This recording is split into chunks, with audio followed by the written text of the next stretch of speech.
सनाया बस ना.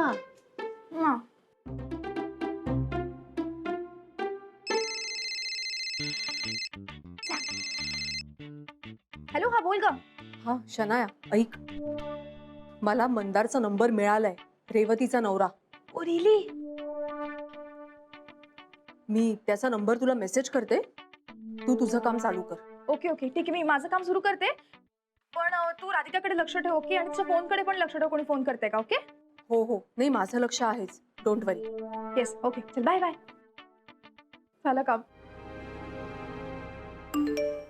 ए, आला नंबर, आला. लाव फोन. मी नाही, तू करणार आहेस फोन. मी नो वे, मी चालली. मध्ये मी एकटीच काही ना, आता जाऊ दे. ना बरोबर माहितीये मला कसं पटवायचं. ते मला आवडे. फोन कर आता. एक मिनिट, प्रॉमिस विसरू नकोस. हा नाही विसरणार, भुक्कड यार, हे खा कर.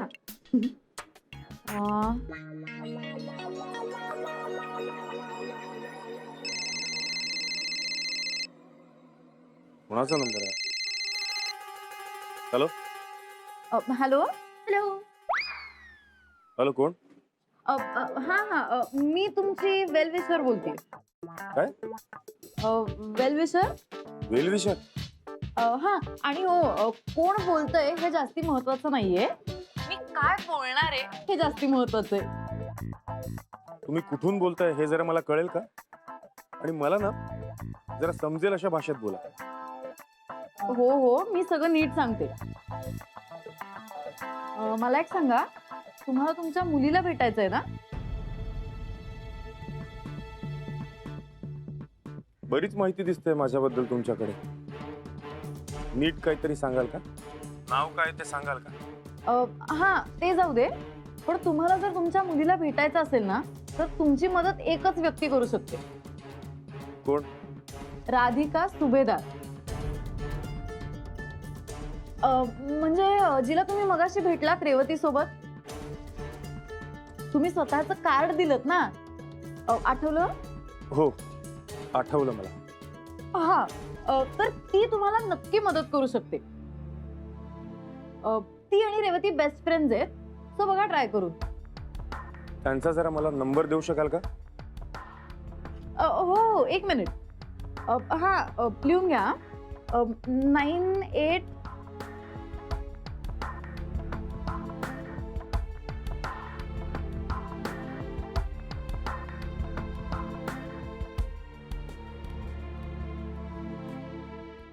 Hello hello.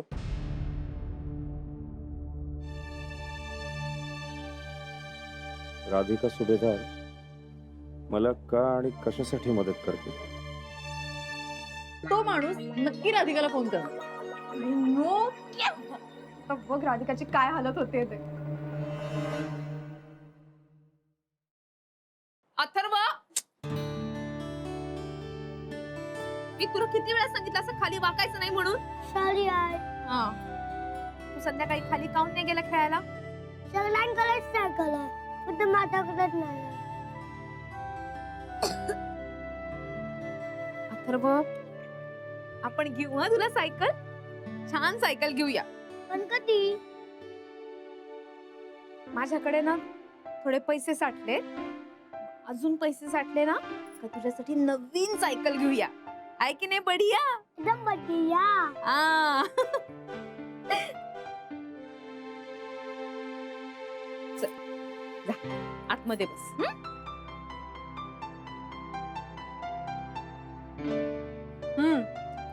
बरेच पैसे साठवलेले दिसतायत. नाही ग, बरेच कुठले, कामाचे आहेत थोडेसे पैसे. तुझं काय आहे? तुझं बरं आहे बाबा, तू अजून कितीही पैसे साठवू शकतेस, आमच्यासारखं थोडीच आहे. म्हणजे मला काही समजून नाही राहिलं. तुला समजलं नाही? ठीक आहे, बस इकडे, समजावून सांगते.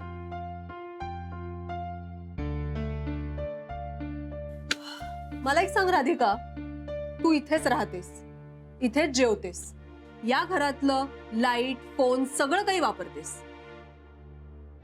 आणि हे बिल कोण भरतं? मी आणि पंकज. का? कारण आम्ही इकडे राहतो. नाही, मला मान्य आहे की नानाही या घरचा बराचसा खर्च उचलतात. तुझ्या लाडक्या नानांचीच सक्त ताकीद आहे ना की या घरात राहणाऱ्या प्रत्येक माणसाने या घरातला थोडा तरी खर्च उचलला पाहिजे. मग हा नियम ते तुला का नाही लागू करत? तुझ्या आणि माझ्या बाबतीतले नियम वेगळे का? मला एकच सांगशील राधिका, माझ्या साईडने हा अशा पद्धतीने विचार तू एकदा तरी केलायस का ग? एकदा तरी? नाही समिधा, तू खरंच बरोबर बोलून राहिली. अगं मला पण खूप वाटतं का घरातल्या खर्चात आपण पण हातभार लावावा. खरंच खरंच वाटतं. हो? कधी? सांगितल्यावर?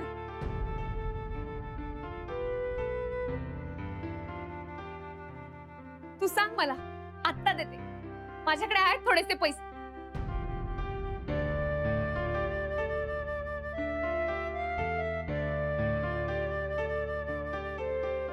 आहेत माझ्याकडे पैसे.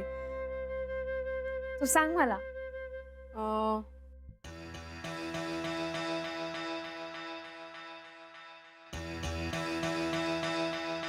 एक काम कर.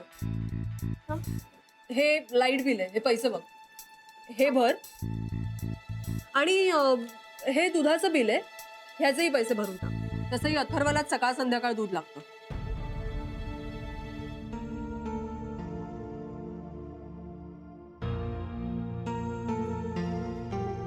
देते पैसे. आत्ताच देते. तू चल माझ्या बरोबर. आत्ता देतेस? ये ना.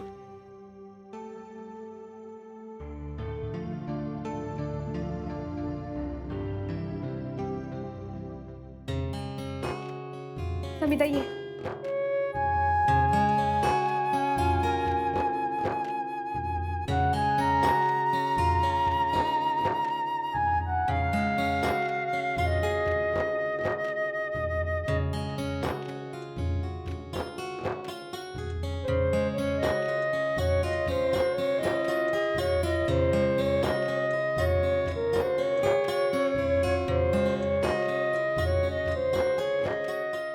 हे घे.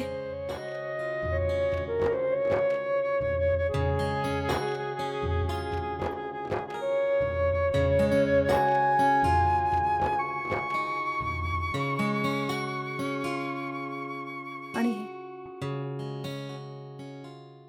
हे सगळे मिळून 2000 तरी आहेत. गुड. यापुढे असेच पैसे दर महिन्याला न सांगता बाजूला काढून ठेवत राहिलीस ना तर खूप बरं होईल. आणि हो, नाना नानींना तू हे असे पैसे देतेस हे आवडणार नाही खरं तर. तुला कळतंय ना मला नेमकं काय म्हणायचंय ते? हो समिता, मी नाही सांगणार. थँक्यू. अशीच मदत करत राहा मला.